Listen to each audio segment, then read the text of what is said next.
السلام علیکم ناظرین، high tech T V news India میں آپ کا خیر مقدم کرتا ہوں۔ میں آپ کا دوست محمد ابراہیم، بیورو چیف محمد مجید رپورٹر کے ساتھ۔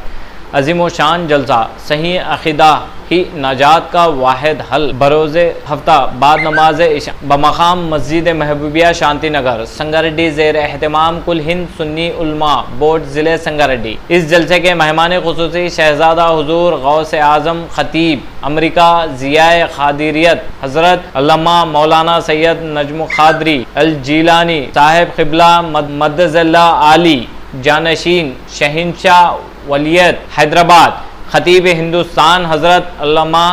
مولانا احمد نقشبندی جنیدی صاحب قبلہ مدظ اللہ عالی بانی تحریک صدائے اسلام حیدرآباد نے مخاطب فرمائے۔ مہمان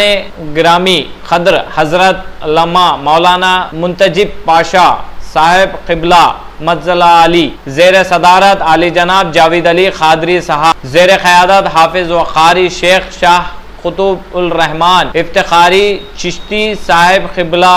مدظ اللہ علی، نظامت شاہ محمد معراج خان ہاشمی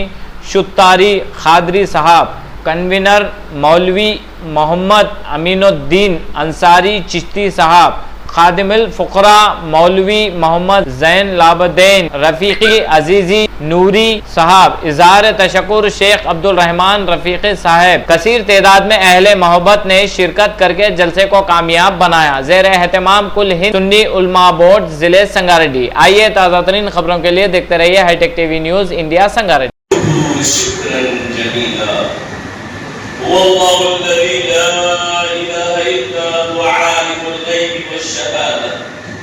هو الرحمن الرحيم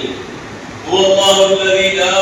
إله إلا هو الملك القدوس السلام المؤمن المهيمن العزيز الجبار المتكبر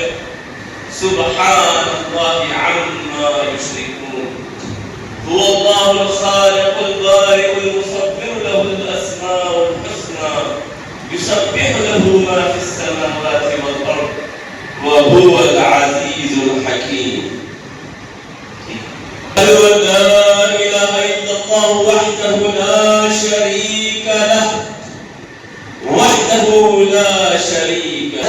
موحدا بوحده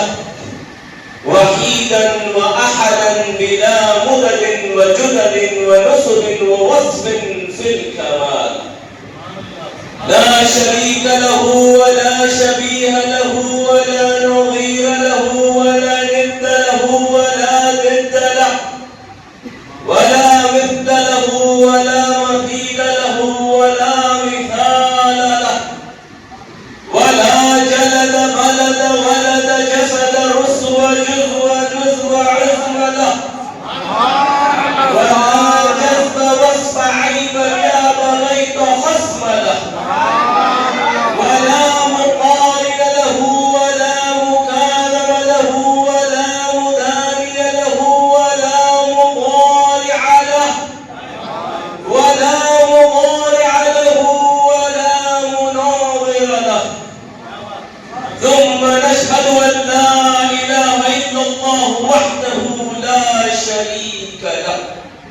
من يشرك في ذاته وصفاته وآياته وعباداته فعليه الخسران والوبال قال الله تبارك وتعالى في شان حبيبه صلى الله تعالى عليه وآله وسلم أعوذ بالله من الشيطان حق یہ ہے کہ ایسا تو پیغمبر نہیں کوئی، جرار و بہادر نہیں، صفدر نہیں کوئی، اس نور کا بس کروں میں کہ وہ کیا تھا، بس نور خدا نور خدا نور خدا تھا۔ دہر سے نور چلا حرم تک پہنچا، سلسلہ میرے گناہوں کا کرم تک پہنچا۔ ان کی معراج ہے کہ لوح و قلم سے آگے، میری معراج ہے کہ تیرے قدم تک پہنچا۔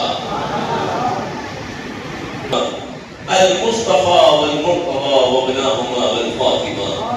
بیگم یہی تو 5 رحمت مقصود کائنات خیر النساء حسین و حسن مصطفیٰ علی الہی بحق بنی فاطمہ کہ بر قول ایمان کنی خاتمہ اگر دعوت امرد کنی ور قبول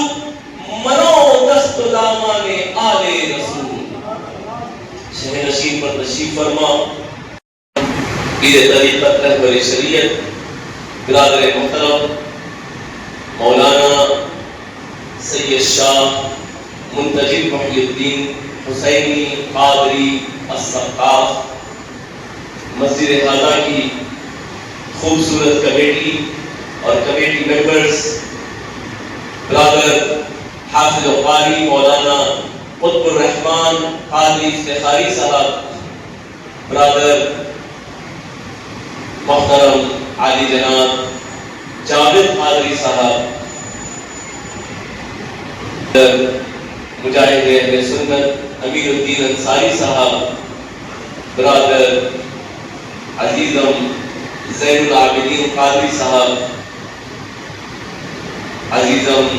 معراج ہاشمی صاحب اور تشریف فرما سادات کرام دانشوران قوم و ملت معزز سامعین و حاضرین السلام علیکم ورحمۃ اللہ وبرکاتہ۔ الحمدللہ یہ اللہ کا بے پایا فضل و کرم اور احسان عظیم ہے اور رسول پاک علیہ الصلوۃ والتسلیم کی نالے پاک کا تصدق ہے۔ پھر ایک اور مرتبہ اللہ نے مجھے یہ اعزاز عطا فرمایا کہ سعادت بخشی کہ مسجد ہادہ مسجد محبوبیہ میں آپ کے ساتھ ہم کلام ہونے کا اللہ نے مجھے موقع فراہم فرمایا۔ اس سے پہلے کہ میں اپنی بات کو آگے بڑھاؤں، جیسا کہ ابھی صاحب نے بھی ارشاد فرمایا کہ یہ میرے اس دورے کا تقریباً اختتامی پروگرام ہے، وداعی جلسہ ہے، کیونکہ میری روانگی 2 دن میں ہے۔ میں سمجھتا ہوں کل ایک کچھ نجی محفل ہے اور پرسوں بھی خانقاہ میں ایک محفل ہوگی اور اس کے بعد میری روانی ہو جائے گی۔ تو تقریباً جیسا کہ صاحب نے ارشاد فرمایا تھا کہ 20 دن میں تقریباً لگ بھگ 13-14 تک پروگرامز الحمدللہ مسلسل ہوئے ہیں اور یہ اختتامی پروگرام ہے۔ تو جو معاملہ اختتام کا ہوتا ہے وہ بڑا اہمیت کا حامل ہوتا ہے، تو میں چاہوں گا کہ یہ پروگرام ایک یادگار پروگرام ہے، چونکہ کہا یہ گیا ہے کہ انما الاعمال بالخواتیم، کہ تمام اعمال کا دار و مدار اس کے اختتام پہ ہوتا ہے، اس کے خاتمے پہ ہوتا ہے۔ If the end is well, all is well. سمجھ گئے؟ تو پھر سب اچھا ہے۔ تو اب چاہیے یہ کہ آج سنگا ریڈی کو کسی زندگی کا اظہار کرنا ہو، اور کس کے ذریعے طریقہ کار بھی بتایا گیا، کیا جی اللہ کی حمد بیان کرتے ہوئے، کیا کہتے ہوئے سبحان اللہ سبحان اللہ۔ اب مزید ایک گزارش آپ سے یہ ہے کہ اس میں ہوتا یہ ہے کہ ہمارے لیے بھی تھوڑی سی دقت ہو جاتی ہے کہ 4 طرف نظر دوڑائیں، اور اگر ہم نظر نہ رکھیں آپ پہ تو یقیناً آپ کا انٹرسٹ بھی جلسے سے دور چلا جاتا ہے، اور یہ میں ہرگز نہیں چاہتا کہ سامعین میں سے ایک فرد بھی یہاں موجود ہو اور ذہنی طور پہ یہاں موجود نہ ہو، کیونکہ میں دیکھتا رہتا ہوں کہ ان کی پیشانیوں پہ ریل کیا